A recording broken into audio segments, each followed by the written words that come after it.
I hope you understood what I talked about, what I taught yesterday about the genetic terminology, some of the words. And furthermore, we have to go further. Number one, again, the phenotype. What is phenotype? The external visible appearance of an individual. External visible appearance of an individual as per the book. Observable characteristic.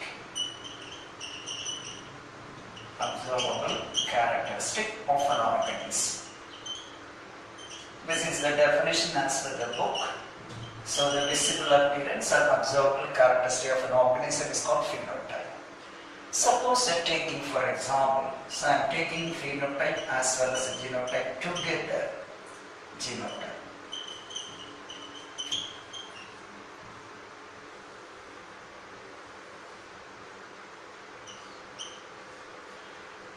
For example, Tom. We have two genotypes. The Tom may be homozygous or heterozygous. This is one. And we are taking another one, the recessive character, dove. What is the genotype? That is what we have, the recessive gene in homozygous condition. So for Tom, that is capital T or capital T small t. So now the factor responsible for the expression of a dominant character just represented by capital T, and the alternative form is just actually that is recessive one, that is alternative letter. So here you can find the gene responsible for the dominant character is called dominant factor. The gene responsible for recessive character is called recessive factor. Here capital T is the dominant factor and small t is the recessive factor or gene. Now the dominant factor can be expressed both in homozygous and heterozygous conditions. Whereas the dwarf character or the recessive character can be expressed only in homozygous condition. So the dominant character is expressed both in homozygous and heterozygous condition, whereas the dwarf character is expressed only in homozygous condition. That is about the nature of the factor, dominant factor, then recessive factor, dominant individual, recessive individual, or dominant trait and recessive trait. This is another what is called terminology. It's a point where a particular gene is located. This is another terminology. For example, this is the fifth locus. Say an example, the fifth locus, that means the fifth point where the fifth gene is located. See, that is called as a locus. The point where a particular gene is located is called actually, that is locus. Mendel proposed two rules while conducting experiments on garden pea plants for monohybrid cross. These two rules now called as laws of Mendel. So these two rules, rule number one, that is also the law number one, law number two, that is based on monohybrid cross. What is the first law? Law of dominance. This is the first law. The first law, law of dominance. Number two, law of segregation. Law of segregation, or law of purity of gametes. Law of purity of gametes. These two rules were based on monohybrid cross. So based on the observations of monohybrid cross, he proposed these two rules, what are called the laws later, law of dominance, law of segregation, or law of purity of gametes. These two laws played a major role in the history of evolution. Now let's take what is law of dominance. When two individuals which are pure for contrasting characters are crossed, only one of the characters appear in the F1 generation. The character which appeared in the F1 generation is called as a dominant character. The other character which is not appeared which is masked is called as a recessive character. This is the basis for law of dominance. You know that one, he studied contrasting characters. The contrasting characters are controlled by units of entity, discrete units called actually the factors. The factors always occur in pairs. Now, law of dominance normally gives explanation to the monohybrid class. What explanation it has given to monohybrid class? So, the factors occur in pairs. For example, if we are taking just actually tall plan and then low plan, they are crossed. These are the parallel combinations. We have received the F1 generation that resulted also tall. So this tall is a hybrid tall and this is what's called the pure breeding variety.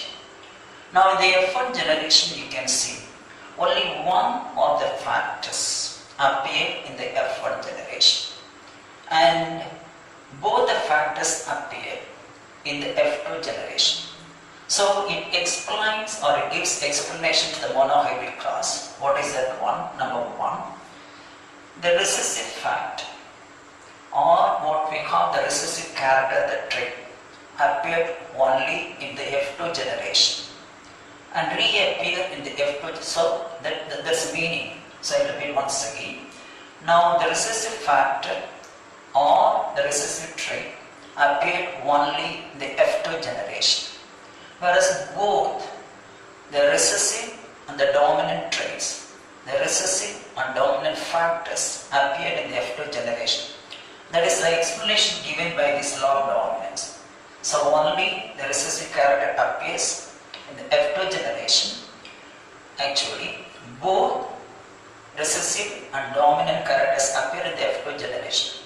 That means one of the characters, namely the dwarf character, is suppressed or masked in the F1 generation and reappeared in the F2 generation.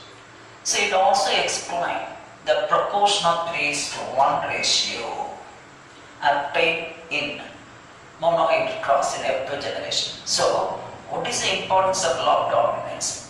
It actually explains the law based on the monohybrid cross, or it gives explanation to the monohybrid cross. I'll repeat. Now, appearance of only one character in the F1 generation, that is number one, that is the tall character.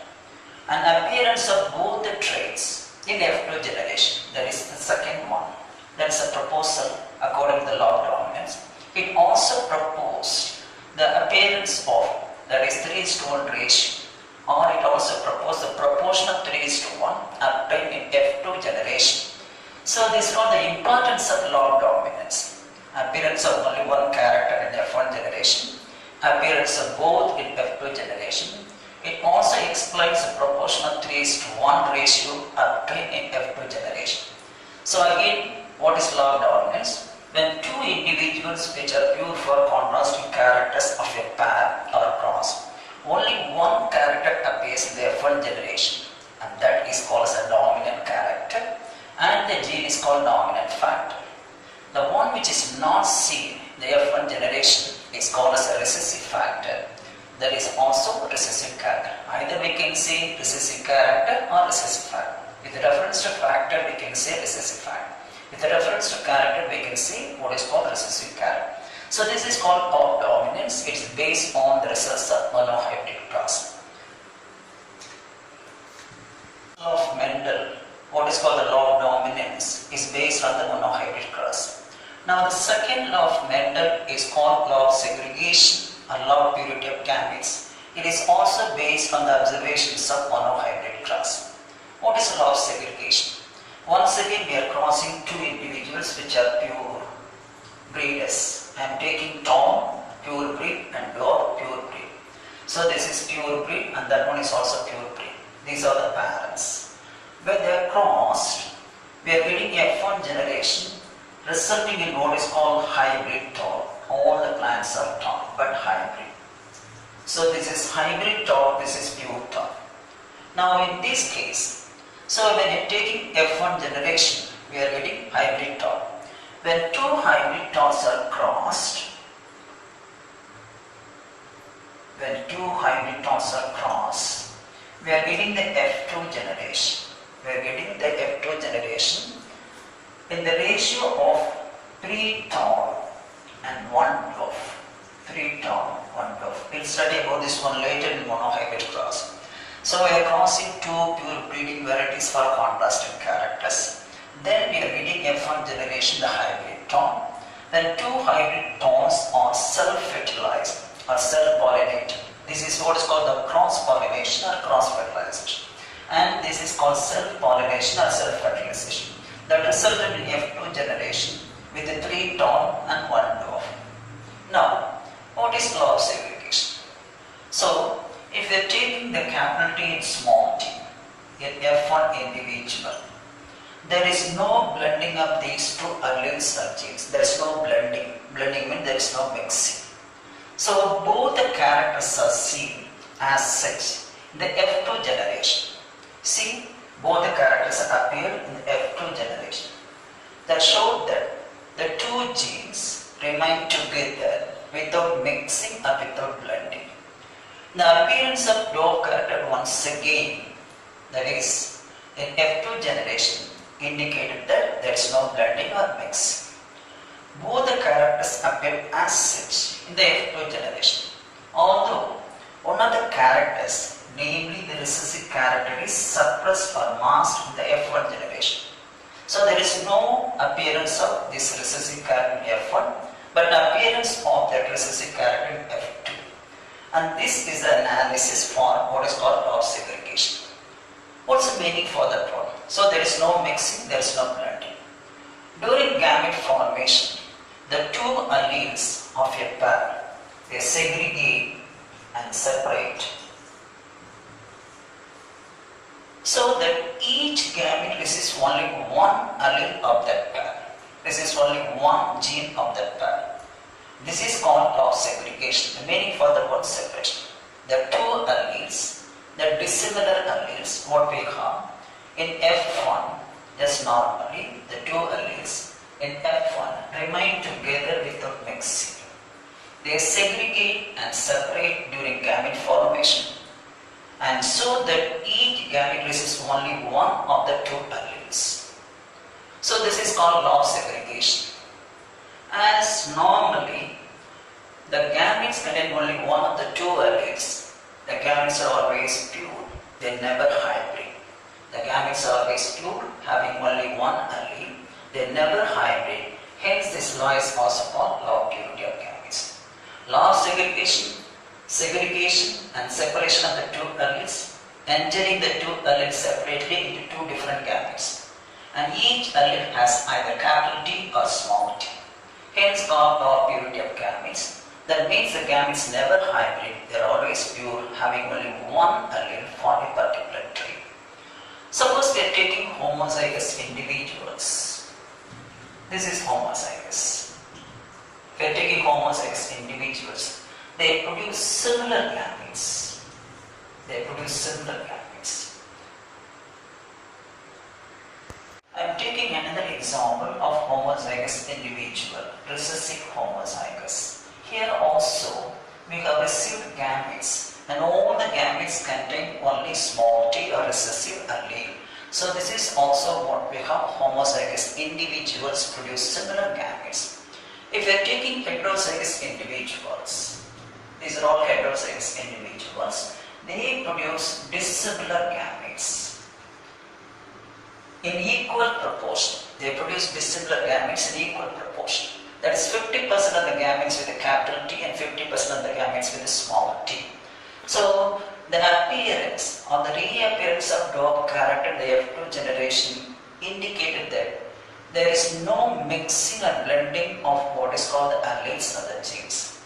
During gamete formation, the two alleles separate and enter into separate gametes. So each gamete receives only one of the two alleles, not both. That's why I say the gametes are always pure. Hence the law is called law of purity of gametes. So this is about what we call the law of purity of gametes. The first law already we discussed, law of Mendel, that is law of dominance.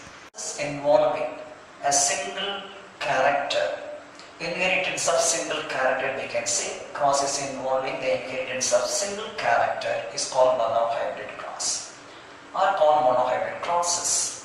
So it involves the inheritance of a pair of alleles of a single gene.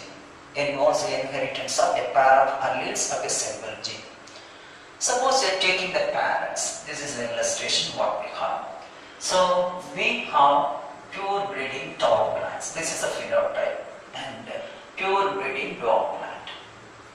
So these were the plants taken for artificial cross or we can say that is cross pollination, because we are taking two different traits of the carrot. This is the phenotype. Now these are all the pure breeds. Now this is the genotype. Both the genes are similar, hence called as homozygous tall, and that one is called homozygous dwarf. So this is the dominant character, that is a recessive character. After the results obtained, the letter was given to the dominant gene after the results obtained in F1 generation. Now what are the gametes produced? What are the gametes produced? So as it is a pure breeding plant, all the gametes produced by the tall plant is similar. Let us take for example the tall plant. I am taking that is a male, that is a pollen grains. Then we are taking what's called the growth pistil. I am taking in such a manner. Now the gametes produced, all the gametes produced by the tall parent, the pollen grains, contain capital T. That is a dominant factor. Now the dwarf parent produces gametes, and all the gametes with a factor that is recessive factor. Now the cross, the fertilization occurs, the gametic union occurs, leading to the formation of the F1 generation. You are getting F1 generation. Now, as per the law of segregation, the two alleles separate and enter into each gamete, and the union of these gametes at random produces a diploid individual that is called the tom. This is hybrid tom. This is hybrid tom. This is hybrid tom. Now this is what's called the cross pollination, the results obtained in F1, that is hybrid tom. As the tom is appeared in the F1 generation, it is considered as a dominant character. That is why we are using the letter capital T. Another character, what is called the dwarf character, is not appeared, not seen. It is being masked, hidden. The F1 generation is called as a recessive factor, and the character is called recessive character. Now, if you are getting what is called the F2 generation by self-pollination, so that is called self-fertilization. Self-fertilization or self-pollination of F1 hybrids. So the non-pure breeding or true breeding are all heterozygous. Non-true breeding, the Mendelian non-true breeding, what is called pure breeding individuals are heterozygous, which are called hybrids. So this is heterozygous. Now we have actually this process, self-fertilization of F1 hybrids. This is cross-fertilization. We are taking two hybrid toms. We are taking two hybrid toms. And did the cross between two hybrid toms. Hence it is called self-fertilization process or self-pollination process. Now we are taking two hybrid toms or two heterozygous toms. Now what are the gametes produced? What are the gametes produced?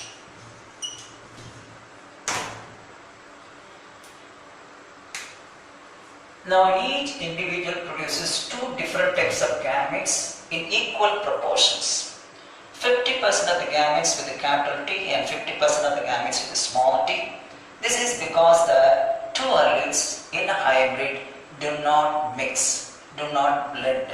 There is no mixing, there is no blending. That's why the two alleles get separated as such without mixing. Here also we have just actually two different types of gametes produced, 50% to each. Now what will happen? Now we have two different types of gametes on either side. Two different types of gametes on either side. So the probability and possibility of individuals would be 2 into 2, 4. The total number of individuals produced is equal to, that is the simple multiplication, the random union of the two gametes. As we have two different gametes on either side, we are getting actually totally 4 individuals. That means each gamete has a chance of fertilizing this one and that one. And similarly, taking this gamete, it also fertilizes this one and that, because of random union. So we can just represent the products of this self-fertilization process in F2 either by means of four-cline method or by means of what's called Punnett square. So as a result of actually the fusion of the gametes by random union during fertilization, we can find out the phenotypes and the genotypes of the progeny by means of a diagram, a graphical representation, and that one is called Punnett square. That one is called Punnett square.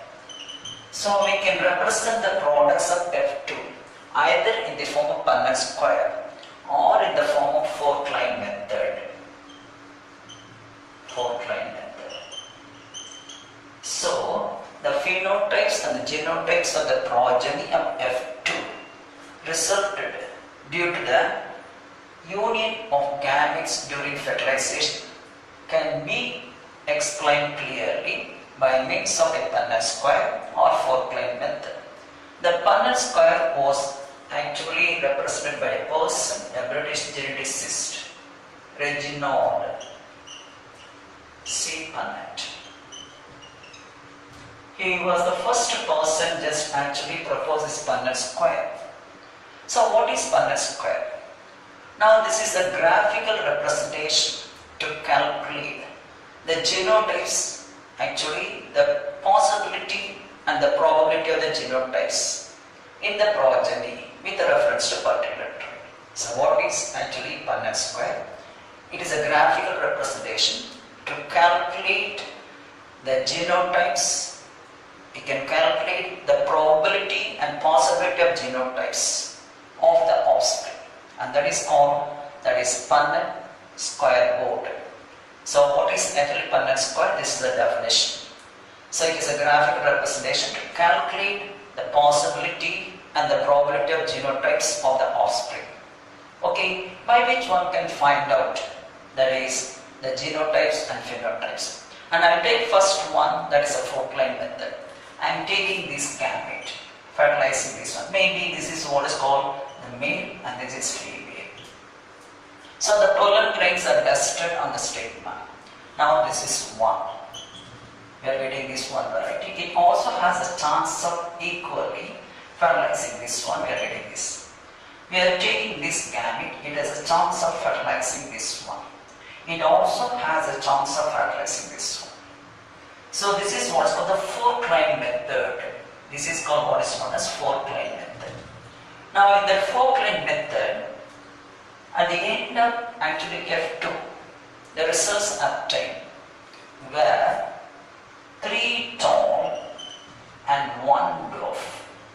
3 tall, 1 dwarf. And this is the phenotype. This is the phenotype. Okay? Or we can represent what is called the first genotype, then the phenotype. So the phenotypic ratio would be 3:1.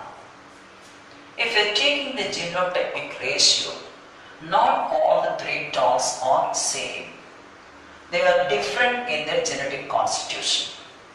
One of them is having what is called homozygous genotype. The other two have heterozygous genotype. So, if we are taking the genotype, one individual with a homozygous genotype, 2 individuals with a heterozygous genotype, and 1 with a homozygous recessive genotype. So the genotypic ratio would be 1:2:1. So in F2 generating the following results obtained. Totally, he obtained in terms of numbers 1064, 1064 individuals. So out of which 787 tall 277, that is growth. He made these numbers into definite ratio, that is 3:1. So in original condition, he received 1,064 individuals, of which 787 individuals were torn. The remaining 277 were blocked. He made into a definite proportion, that is 3:1, that is a phenotypic ratio. Now this is the four-claim method to represent what we have, that is the result of F2. Now I will take what is called the Punnett square. The results of the progeny with reference to the phenotypes and genotypes were represented or can be clearly understood with the help of Punnett square. Now I am taking the male gametes on one side and female gametes in another side. You can represent this one either in the form of square or in the form of parallelogram. Now it is a simple probability, a simple multiplication. So what is Punnett square I mentioned about the board? It's a graphical representation to calculate the probability and possibility of the genotypes in the offspring. Now the probability, you know that one, it has the ability of fertilizing. Now this is a sperm. The sperm has the ability, here it is the pollen grain. The pollen grain with the capital T, the dominant factor, can fertilize what is called, that is the egg or ova or the ovule in the stigma to form, that is homozygous stalk. It may also have, actually if you are taking another one, it is being fertilized by a gamete with recessive gene that resulted in torn, but this torn is heterozygous. We are taking another female gamete, or we have, that is in the plant, that is ovule. So it is being fertilized by, that is a pollen with the dominant factor that results in torn. It is also heterozygous. And it is also being fertilized equally at random. This is a random domain only by gamete, the male gamete with recessive factor, so that we are getting what is called the dwarf. So out of the three tops, we have only one is homozygous torn. The remaining two in the diagonal line, these two are heterozygous torn. Only one is homozygous torn. The remaining two are heterozygous torns, or we can represent in the form of what is called a triangle. So these three are the torns. Out of these three torns, only one is homozygous torn, and now in this diagonal line we have heterozygous torn. Then only one dwarf individual, that is homozygous recessive. We know that one, the recessive character is always expressed in homozygous condition. So the genotype obtained in F2, one homozygous torn, two heterozygous torn, and one homozygous recessive. Then the genotypic ratio is 1:2:1. What is the external visible appearance? So out of the four individuals, the probability, the possibility of the phenotypes are 3 tall and 1 dwarf. So the phenotypic ratio based on the external visible appearance, or we can say that is the observable characters of an individual, the ratio 3:1. So the appearance of dwarf character, once again, this is the reappearance of dwarf character once again in the F2 generation, indicated that the two genes capital T and small t, these two genes do not mix with one another, there is no blending. That is why both the characters are seen as such in F1 generation, though one character is not seen in the F1 generation.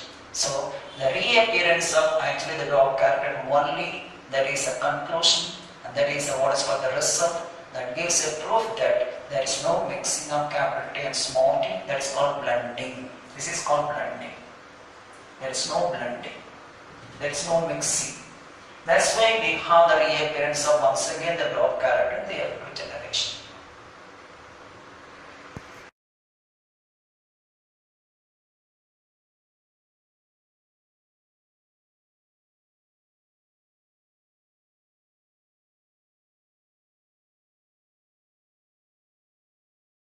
In F2 generation, that means we have two contrasting characters. that is tall and dwarf in the case of garden pea plant. We study simply the genes are responsible for the development of such characters. What is the basis for that is the development of such tall and dwarf characters? For that you have to know the functions of the gene at the molecular level, as we have seen in the case of purple and white flower. Now, molecular characterization of Mendel's gene in plant height. That is, what is the role of genes? How far the genes are responsible for? That is, the expression of such characters. That is, the molecular explanation of tall and dwarf traits. The molecular explanation means at the gene level, how far the genes are functioning, nothing but the DNA level. Now we have tall plants and dwarf plants. Now, the pea plant cells have the ability of synthesizing the hormone gibberellin. This is a hormone, gibberellin.